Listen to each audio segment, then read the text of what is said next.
Welcome back to Kema Freak. My name is Kemi Morogbe in case you're new here. In this video, I'll be showing you how to make a basket weave neckline. That's me looking for a name for that design.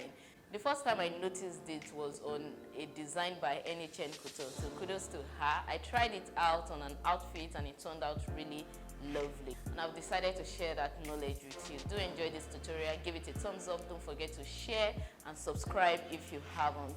So let's get on to work right away. Here is an outline for the basic bodice block. That's the full scale bodice block. If you haven't watched a tutorial on how to do this, I'll link it up above and in the description box. Please check it out. So I've not completely marked out all my measurement here, but I've made some outlines. Of course, this is the shoulder line here, and I measured out my chest line. Here is the bust line, the under bust line, the waist line, and the hip line for the front bodice. And for the back bodies, of course, I have the shoulder line again, I have the chest line, I have the waist line, and the hip line. Now I will go ahead to mark my dart line. So the bust span I'm working with is 8 inches. I will divide that value by 2 and get 4 inches for the bust span, because this is half of that.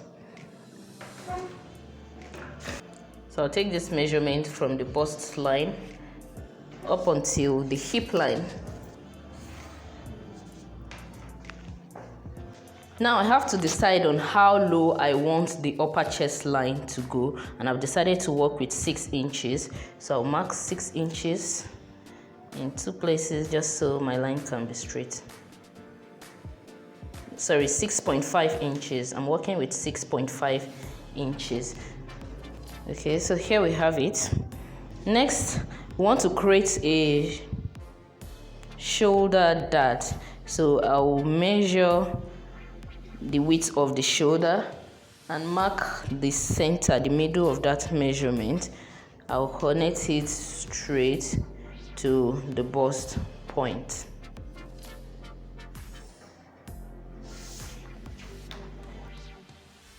I'm working with a bust circumference of 40 inches, so at the chest line I'll mark 40 inches divided by 4, which is 10 inches, and at the waistline I'm using a waist circumference of 34 inches, so I added additional 2 inches because of the dart I'll be creating to 8.5. So at the hip line I marked the hip circumference divided by 4 plus extra 1 inch for ease, and I'm just connecting all my markings along the side seam. At the upper chest line, I will mark 1 inch on both sides of the dart line for tightening, and I'll connect that mark 1 inch above the bust point. So from this point, I will blend in my dart into the shoulder line, okay, so that the yoke I'll have will just be continuous with the body. So you understand what I mean later on. Now it's time to mark out the under bust tightening, and I marked 1 inch on both sides of the dart line. I did the same thing on the waistline, and I'll connect these 2 dots together and blend it into the hip line. Okay, so at the hip line I'm just joining it like 1 inch above the hip line. Okay, I'm not tightening the hip line or anything like that. Okay, so now I connected the markings I made on the waistline to that of the under bust, and then I'll curve it into the bust point like so. I've already factored in the dart allowance at the side seam when I was measuring. So at this point now, I'll go ahead to trace out the yoke part of this pattern. That's because for the yoke, I need a full yoke, okay, because we'll be working on the paper as a template for sewing. Okay, so I need a full yoke. When I folded the paper I'm tracing on, I made the center front to be on fold, okay, so that we can have a full yoke. So having done the tracing, I went ahead to cut out the paper, and now I can close up my dart a little bit and blend the upper chest line of the body so that we have something straight. Once that was done, I'll go ahead to cut out the pattern. At the hem of this pattern, we don't want a straight hem, okay? So I will be raising the pattern by 1 inch at the side and cutting off the excess. This will make the hem of this outfit curvy. So I went ahead to cut out the rest of the pattern. I made a mistake here. I missed a step. I didn't indicate my bust dart, and I also didn't fold it. Please don't do that. Mark out the bust darts, or you check out the video on how to draft a full scale basic bodice block so that you know exactly where your bust dart should be, and you know, close up the dart and transfer it to the waist dart. On the back pattern, I marked the bust circumference divided by 4 on the bust line, on the chest line, and I'm also marking the waist circumference divided by 4 on the waistline. At the waistline, I had to add an additional 1 inch for the dart. On the hip line, I marked the hip circumference divided by 4 plus extra 1 inch for ease, and I'm joining the markings along the sides. Please, before you continue watching, kindly give this video a thumbs up, drop a comment in the comment section, subscribe if you haven't. You know, all of this have a way of boosting the audience for this video. Thank you. Let's continue. Now I need to mark out the position for the back yoke, and I made use of the same 6.5 inches from the top of the pattern.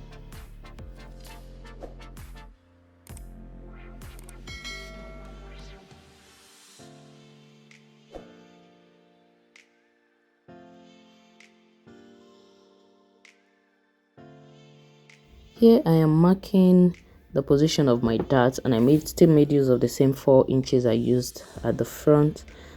After marking on the upper chest line, the waist and the hip, I drew a straight dart line, and along the waistline I'll mark my 1 inch wide dart, that is half an inch on both sides of the dart line. So I'll connect that straight about 2 inches above the hip line and connect it to the upper chest line as well. Now we need to tighten the center back a little bit. That's the zip allowance, and I'll just come inward by half an inch. I'm tightening by half an inch at the waistline, and I'll do the regular basically, but that would mean adding an extra half an inch at the sides. So I just redrew my zip allowance right there so that you know that the zip allowance remains the same. It remains 1 inch. It is just bent inward a little bit along the center back.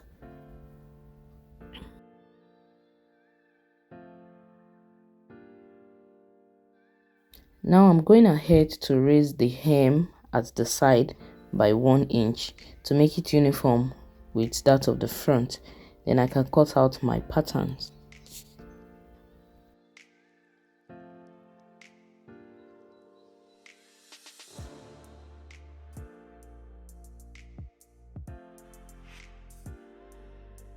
Now here is the full yoke transferred to paper. I will start by closing up the darts and holding it down with a tape, and then I need to create a plan for the baskets whatever this is called.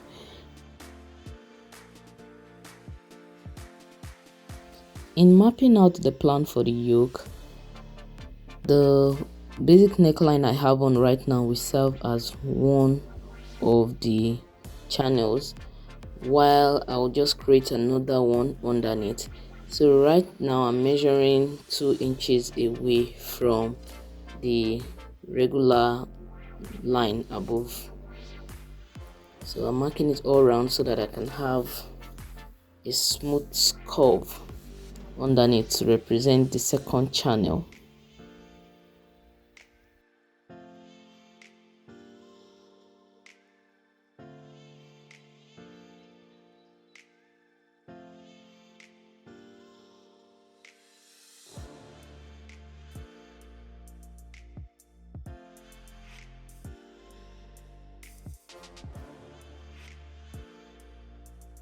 Now for the straight ones, I'll have one at the center and the other one somewhere in between the quadrants right there.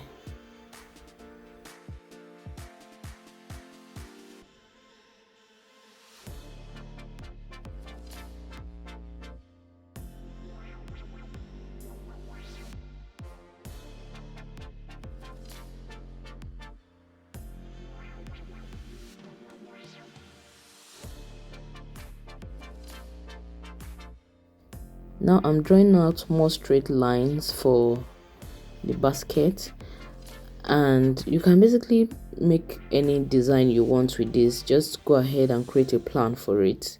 Doesn't matter which style you're going for, you would still end up using the same method. So we have this right now.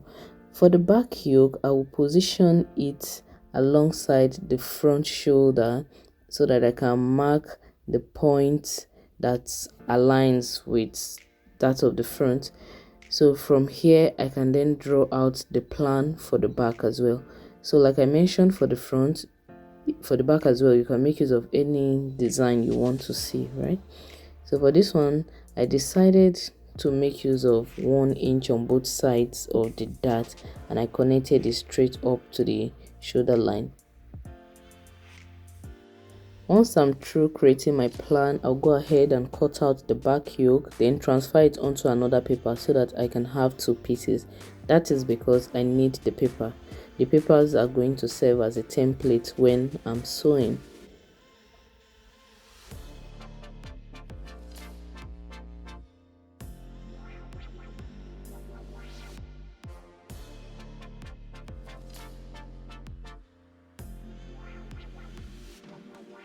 Now for the sleeve, we have the front and back armhole right here, and I have my basic sleeve here, short sleeve. I'm making use of a short sleeve.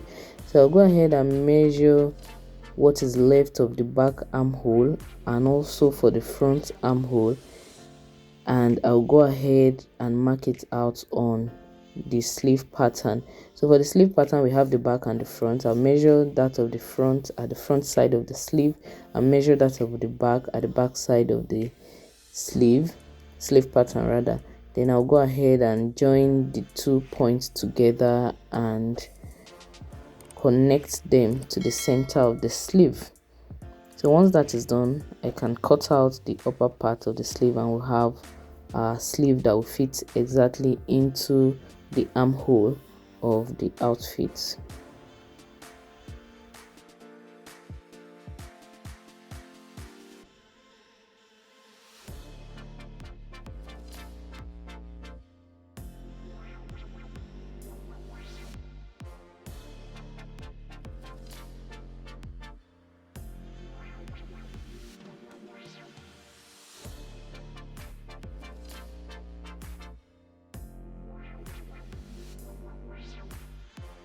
Here I placed all my pattern pieces on the fabric. I'm using this lovely Ankara print and I'll be cutting it out. The center front is on fold and I'll be adding all the necessary allowances.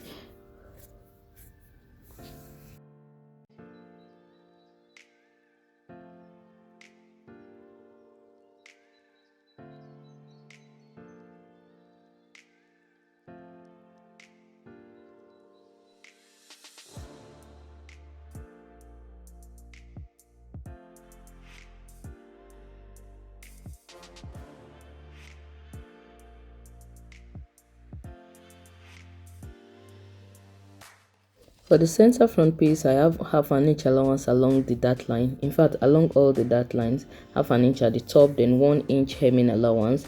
I also have 1 inch side seam allowance. So of course the zip has no zip allowance, has no extra allowance because it's an allowance already. So that's just what I did all through the fabric. Now remember to notch all the necessary points after cutting. Like for the back piece, I notched the waistline so that I can position the 2 together while sewing, and for the front piece I notched the bust point, the waistline, and the under bust line for each of the pieces.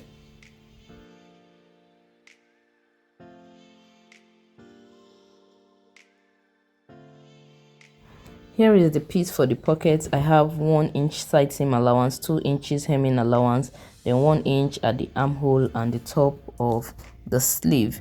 Now I'll be marking out my facing. Also remember to indicate the part of the sleeve that goes to the front and the part that goes to the back. So once I'm done, I'll position this on another piece of fabric so that I can cut out a facing for the sleeve. You can also use a bias tape, and of course the top will follow the shape of the actual sleeve. So on my pattern, I will tape my pattern pieces back along the top and mark out the facing. That's because I'm not using a lining. Please go ahead and make use of your lining if you want a lining in yours. I'm just making this for demonstrative purpose. So I'm marking out the facing for the back and for the front as well. I'll cut out that pattern and transfer it to fabric.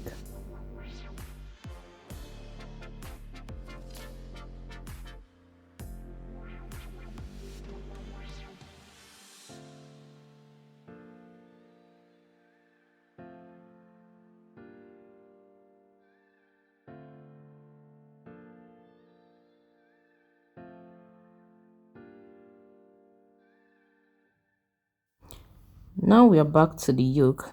I'll start by taping the back yoke onto the front yoke along the shoulder. I'll use my sellotape to hold these two together. Then I'll do the same thing on the other side because we want a full yoke. Okay, we'll be sewing on this piece of paper. Now here is the bias strip I cut out. I made use of my bias tape maker to make a 1 inch wide bias strip. Okay, but you can definitely make use of your regular fabric cut on bias, and then you just fold the edges. The fabric can be about 1 or 1.5 inches wide, but make sure at the end of the day you have a 1 inch wide bias strip. So I'll go ahead now to fold the bias strip into 2 so that it becomes half an inch but neat on both sides of the strip. Excuse me. So I have a couple of them here. Cutting it on bias makes it flexible so that when you're sewing along the curves you don't have any issue. Okay, it balances and it rests well.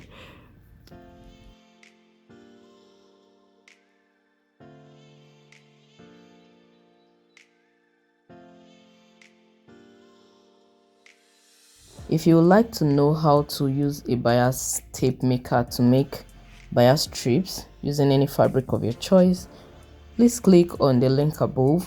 I'll also drop a link to that video in the description box. Go check it out.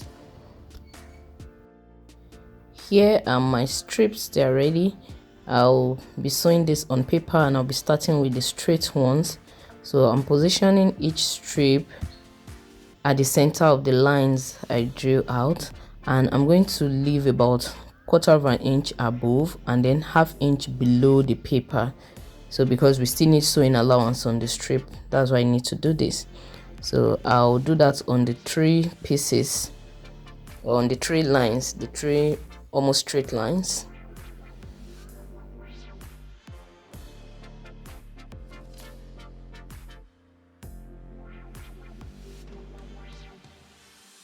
At this point, my machine started acting up, so I had to go use another one.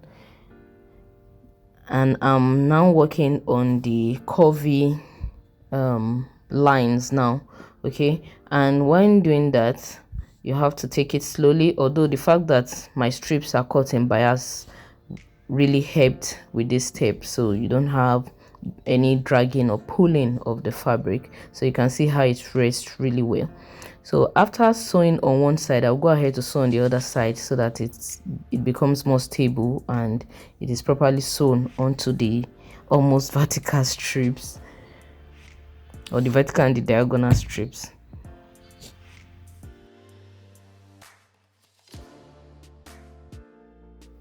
Now for the neckline, that's the second curvy line there. I don't want to sew top stitch like I did for this first one. I want to kind of sandwich the vertical and diagonal strips in between the 2 layers of that strip. I hope you understand what I mean. So because of that, I needed to cut out that neckline at the front. Okay, I don't need to do the same thing for the back, but at the front I needed to do that so that I can open up that bias strip and put the diagonal one into it. That way it's way neater than when you just stop stitch. It just looks like you are piping, right? Yeah, that's what it is actually.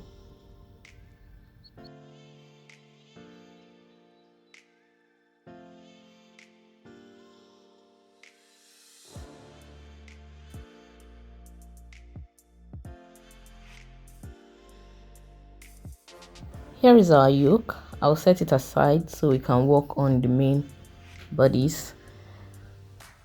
Here I picked up the center front and the side front panel. I'll be sewing these two together by 1/2 inch. Okay, remember that the center front is on fold, so I'll open it up and attach the side panel to it, making sure that all the notches align with each other. I've done the same thing to the back, and I went ahead to iron open the same allowance because since I'm not making use of a lining, I didn't use interfacing, and I'll have to overlock the edges. Now I picked up this yoke and we'll be attaching it to the front piece by 1/2 inch. Remember, we left 1/2 inch seam allowance for each of the vertical and the diagonal strips. So I'll just hold the middle one at the center front, pin it together, and also the diagonal ones, they meet at the dot line. So I'll just hold it down with a pin, then go ahead to stitch it onto the main fabric. I've done the same thing for the back as well, and we have the single piece. At this point you can decide to tear away your papers. You don't need them any longer. So because of the marks made by the needle on this paper, it's quite easy to rip off. Okay, once that is done, you will have this. And now it's time to turn the open seam using the facing. Okay, remember that the facing we cut out follows the shape of the top of the front piece. So I'll just sew it, sandwiching the yoke in between the main fabric and the facing, and I'll sew that neckline down by 1/2 inch. I'll do the same thing for the back as well. I usually top stitch on my facing after fixing. You can go ahead and do that, and don't forget to keep ironing, that's keep pressing as you sew. It makes your work look neater. So here is the sleeve. I've also turned the top of the sleeve using the facing just like I did on the main bodies, and now I'll be sewing the facing onto the main piece, onto the main fabric. Then I'll use the facing to turn the seam allowance. Okay, I'm sewing the sleeve onto the main fabric by 1/2 inch. I'll also overlock the hem of the facing, and I'll then use the facing, or if it's a lining you're using, you use the lining to turn that seam allowance so that you have a neat seam along the armhole on the inside. So let's do this.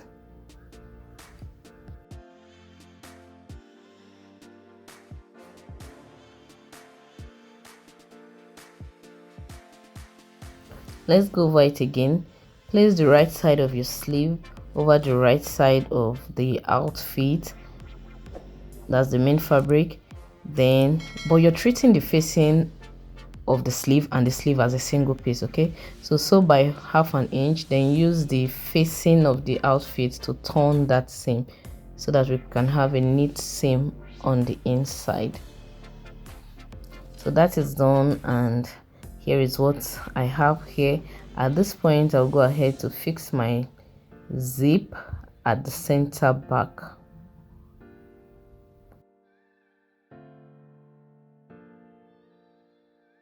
Having sewn the zip, I'll go ahead to sew the side seam. It was at this point I realized that I didn't transfer my bust dart, and so the front is longer than the back, guys. So I have two options: to either sew my dart at the side or to reduce the length of the front piece, because I made use of a different front half length. Just watch the tutorial on how to draft a full scale basic bodice block to understand this. So I had like excess 2 inches length for the front piece. I went ahead to trim it, guys, because I didn't want a side dart on the outside, although it affected the fitting. Of course, when you don't make use of all your darts, it will affect the fitting. It affected the fitting along the bust part of the dress. So please don't forget to transfer your bust dart on the pattern. This is what I have so far. Side seam done, all the hems folded in. We have this piece here, and let me show you what it looks like in real life.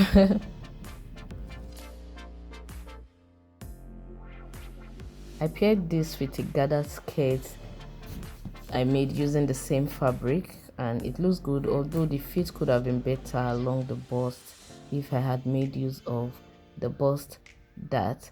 But I love the way the basket weave sits right into my neckline, no sagginess and all that. It just balances out properly. Please give this video a thumbs up if you enjoyed watching it. Subscribe to the channel if you haven't, and let's see each other in the next video. Drop a comment, please drop a comment. Bye bye.